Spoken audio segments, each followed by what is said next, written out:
ফারহান, আমি কিছু আজকে মানে তোমার কথা বলতে চাই। কথা বলতে হচ্ছে যে ধরো আমরা দুইজনে ঘুরতে গেছি, এক গ্রামে ঘুরতে গেছি। এখন গ্রামের রাস্তা দিয়ে তুমি আর আমি হাঁটতেছি। এখন হাঁটতে হাঁটতে দেখি কি রাস্তার পাশে একটা পেয়ারা পড়ে রয়েছে। এই পেয়ারাটা আমি পাইছি। এখন পেয়ারাটা কে খাইবে, তুমি না আমি? পেয়ারাটা যেহেতু তুমি পাইছো তুমি খাও। আচ্ছা, পেয়ারাটা আমি খাইলাম। তারপর হাঁটতেছি হাঁটতেছি গ্রামের রাস্তা হাঁটতেছি, এখন পানির পিপাসা পাইছে। পানি পাইতেছি না, পানি খাবো কই? এখন কিছু দূর মানে যাওয়ার পরে দেখি কি একটা দোকান।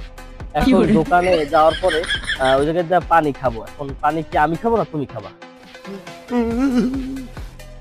পানির পিপাসা যেহেতু আমার পায় নাই, হ্যাঁ, আর কত হইলো পেয়ারাটা যেহেতু তুমি খাইছো, ঠিক আছে, তো পানিটা তুমি খাও। শাবাশ বেটা। আচ্ছা ঠিক আছে, পানিটা আমি খাইতেছি। এরপরে ধরো আমি মনে করো আরো কিছু দূর হাঁটলাম, হাঁটতেছি হাঁটতেছি হাঁটতেছি, এখন দেখি কি মুসির একটা দোকান। এখন ওই মুসি যেই সেই মুসি না, ওই মুসি মনে করো তোমার গোয়া সেলাই করা মুসি। এখন গোয়া সেলাই করা লাগবে। এখন গোয়া সেলাই করবো কেন, তোমারটা না আমারটা? রুকো যারা, সবার করো। পেয়ারা খাইলে তুমি, পানিও খাইলে তুমি, তাই গোয়া তোমারটাই সেলাই করো। আচ্ছা যাক, আমি আমার গোয়াটা সেলাই করলাম।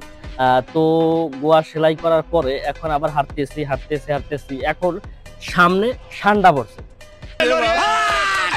তো ঠান্ডা, হ্যাঁ ঠান্ডা পড়ছে, সামনে ঠান্ডা পড়ছে। এখন ঠান্ডায় গোয়া মারবে।